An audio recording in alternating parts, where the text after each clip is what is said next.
Bismillahirrahmanirrahim. Assalamualaikum warahmatullahi wabarakatuh. Alhamdulillahirabbil alamin. Assalatu wassalamu ala Rasulillah.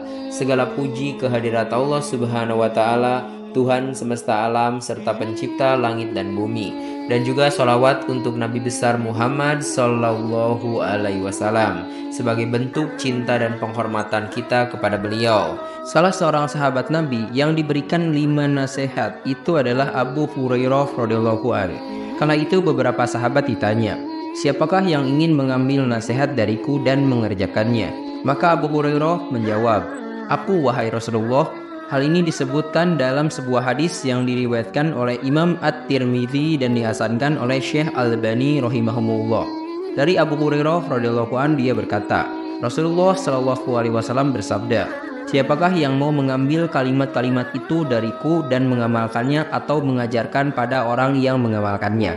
Abu Hurairah menjawab, "Aku, wahai Rasulullah." Rasulullah meraih tanganku lalu menyebutkan 5 hal. Yang pertama, jagalah dirimu dari keharaman-keharaman, niscaya kamu menjadi orang yang paling beribadah kepada Allah. Yang kedua, ridolah dengan apa yang Allah tentukan untukmu, niscaya kau menjadi orang kaya. Yang ketiga, berbuat baiklah terhadap tetanggamu, niscaya kamu menjadi seorang mukmin. Yang keempat, cintailah untuk saudaramu seperti yang kau cintai untuk dirimu sendiri, niscaya kau menjadi orang muslim. Yang kelima, janganlah banyak tertawa karena banyak tertawa itu bisa mematikan hati. Hadis riwayat At-Tirmidzi. Nah, sekarang kita akan bahas satu persatu serta kita juga akan berikan beberapa amalan yang bisa kalian lakukan. Untuk yang pertama yaitu jagalah dirimu dari keharaman-keharaman, niscaya kamu menjadi orang yang paling beribadah kepada Allah. Nah, meninggalkan hal-hal yang diharamkan oleh Allah adalah langkah penting untuk mendekatkan diri kepadanya. Keharaman mencangkup segala sesuatu yang Allah larang, baik dalam bentuk perbuatan, makanan, minuman, maupun perilaku.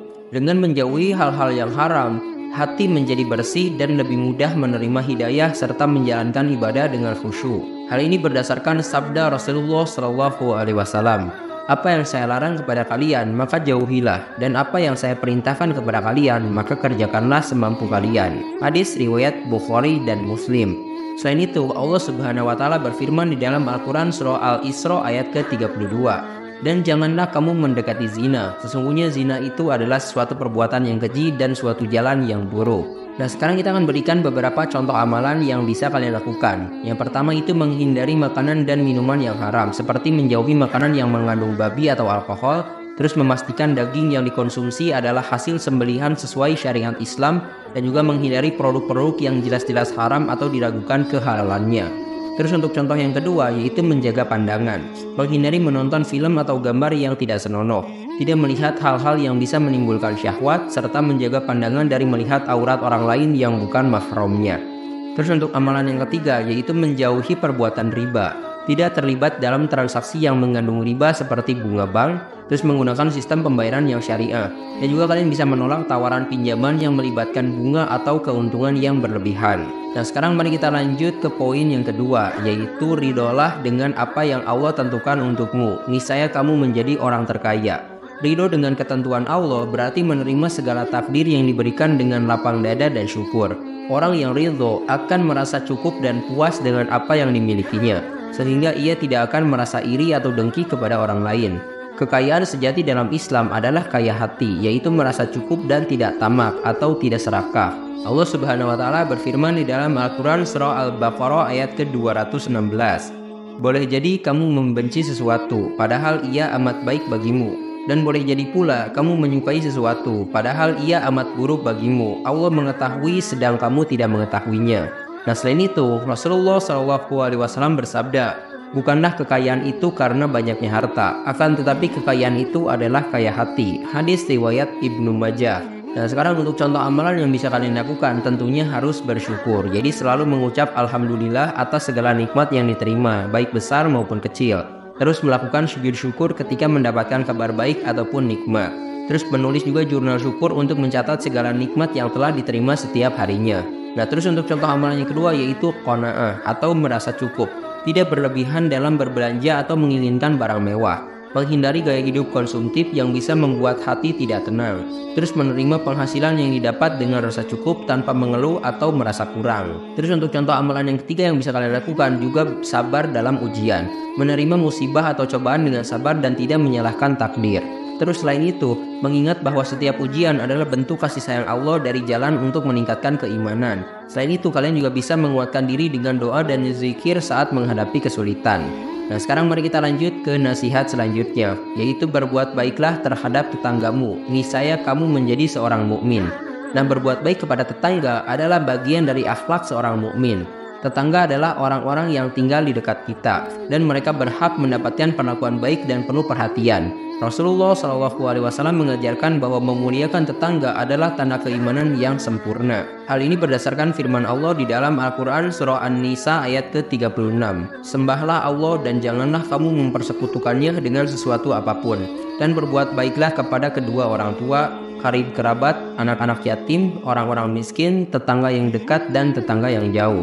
Nah, selain itu, Rasulullah SAW juga bersabda, barang siapa yang beriman kepada Allah dan hari akhir, maka hendaklah ia memuliakan tetangganya. Hadis riwayat Bukhari dan Muslim.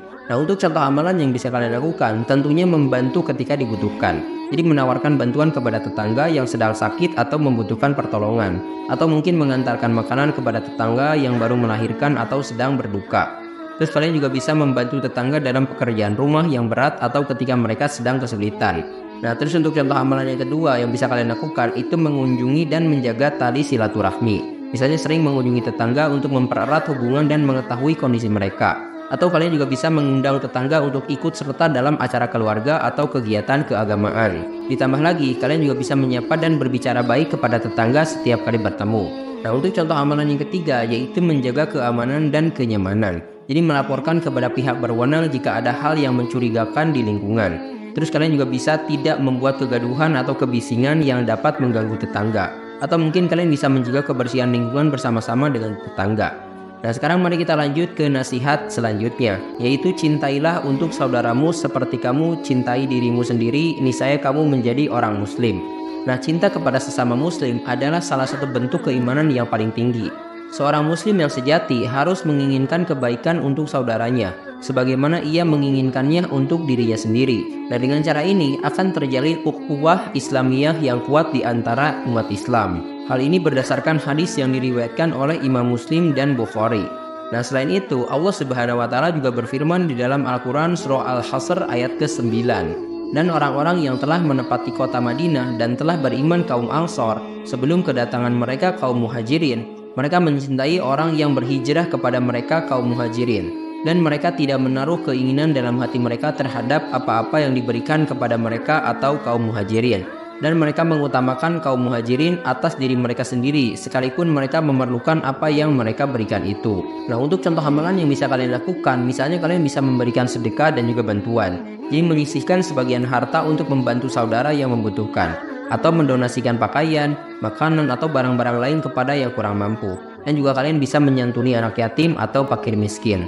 Nah, terus untuk contoh amalan yang kedua, mungkin mendoakan kebaikan. Jadi selalu mendoakan saudara-saudara seiman dalam doa-doa pribadi. Mengirim doa untuk kesembuhan, keberkahan, dan keselamatan saudara-saudara muslim. Atau kalian juga bisa mengadakan doa bersama untuk kepentingan umat Islam. Nah, terus untuk amalan yang ketiga yaitu menghindari ghibah dan juga fitnah. Jadi menjaga lisan dari berkata buruk tentang saudara sesama muslim, atau menghindari menyebarkan gosip atau fitnah yang bisa merusak kehormatan orang lain. Dan selain itu kalian bisa selalu berprasangka baik dan mencari klarifikasi sebelum menyebarkan informasi. Sekarang mari kita lanjut ke nasihat yang terakhir, yaitu jangan banyak tertawa karena banyak tertawa itu bisa mematikan hati.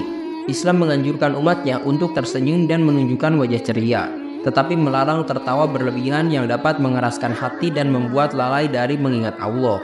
Tertawa yang berlebihan dapat menyebabkan hati menjadi mati, tidak sensitif terhadap dosa dan menjauhkan diri dari ibadah. Hal ini berdasarkan hadis dari Aisyah radhiyallahu anha. Dia berkata, saya tidak pernah melihat Rasulullah SAW tertawa terbahak-bahak sehingga kelihatan tenggorokannya. Beliau biasanya hanya tersenyum. Hadis riwayat Bukhari dan Muslim. Nah, untuk contoh amalan yang bisa kalian lakukan tentunya banyak berzikir. Jadi melazimkan diri dengan zikir pagi dan petang untuk mengingat Allah. atau mungkin membaca Al-Quran dan merenungi maknanya sebagai sarana mendekatkan diri kepada Allah. Dan selain itu, kalian juga bisa melakukan zikir di waktu-waktu senggang, seperti ketika dalam perjalanan atau saat menunggu waktu sholat. Untuk contoh amalan yang kedua, yaitu menghadiri majelis ilmu. Nah, aktif menghadiri kajian keislaman untuk memperdalam ilmu agama, atau mungkin mengikuti kegiatan pengajian di masjid atau majelis taklim. Nah, selain itu, kalian juga bisa membaca buku-buku agama untuk mendengarkan ceramah yang bermanfaat. Nah, untuk contoh amalan yang ketiga, yaitu merenungkan kehidupan akhirat. Sering mengingat kematian dan mempersiapkan diri untuk kehidupan setelahnya. Mengunjungi kuburan untuk mengambil pelajaran dan mengingatkan diri tentang akhirat. Membaca dan mendengarkan kisah-kisah tentang akhirat dan siksa kubur untuk meningkatkan ketakwaan. Terima kasih telah menyimak. Silahkan kirim dukungan kalian dengan klik tombol like, subscribe channel ini, dan bagikan juga ke teman-teman kalian. Semoga dengan membagikan itu kalian bisa mendapatkan pahala jariah dari video ini. Mohon maaf bila ada kesalahan. Wabillahi taufik wal hidayah. Wassalamualaikum warahmatullahi wabarakatuh.